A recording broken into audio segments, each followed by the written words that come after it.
Please like and subscribe, and feel free to leave a comment. I read all of the comments. And now, let's get on with the show.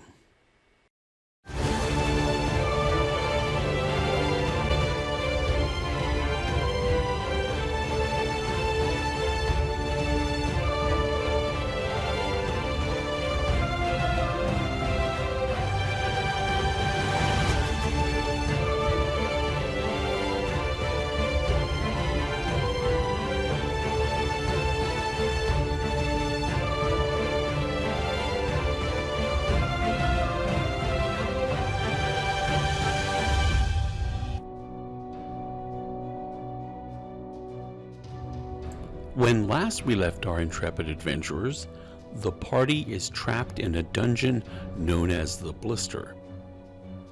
They take the tunnel out of the gate room, but it turns out it's more than just a tunnel.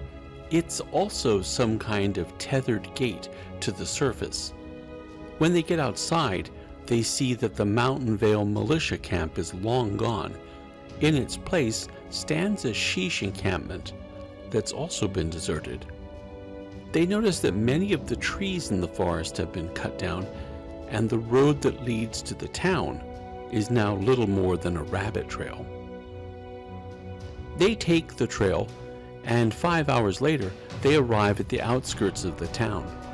Garu scouts ahead of the party and watches the village from hiding. He returns and gives his report. He says there are more buildings in the town, and there's a low wall around it.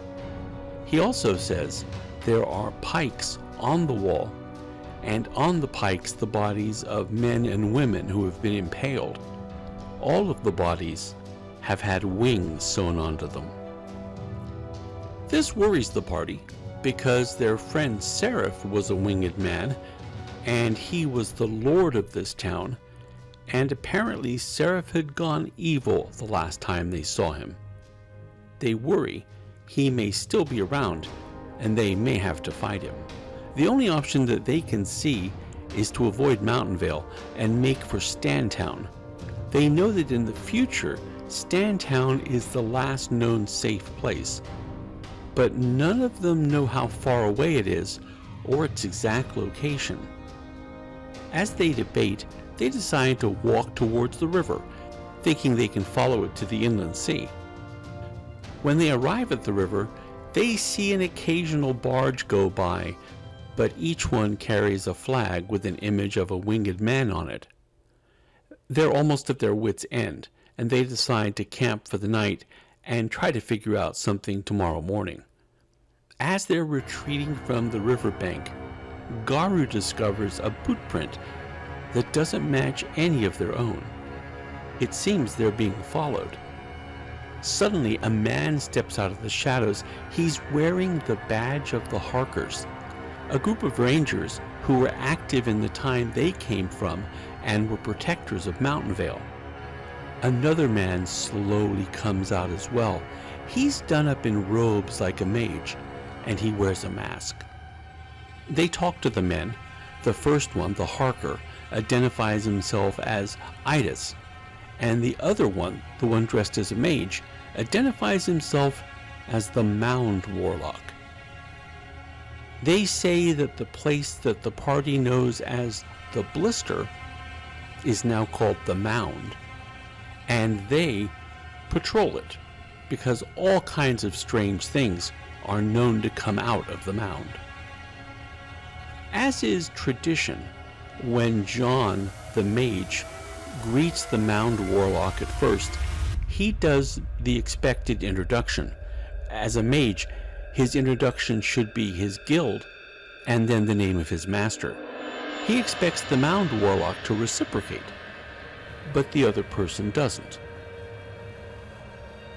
They tell the party that they're in a dangerous area for those not wearing the sigil of the winged man, and they point out that Marcus is carrying an obvious symbol of Chaldasea, something that carries a death sentence.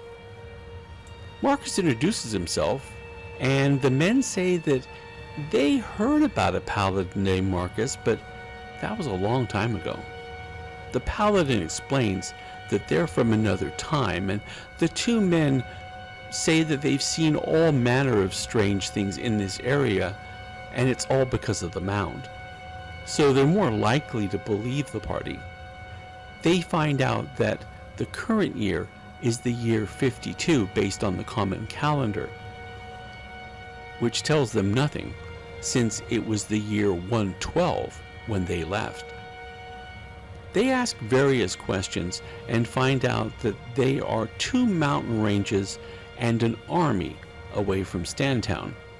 After hearing all the man has to say, they decide to go back in the mound and maybe try to find a way to get back to their regular time rather than live out their lives here.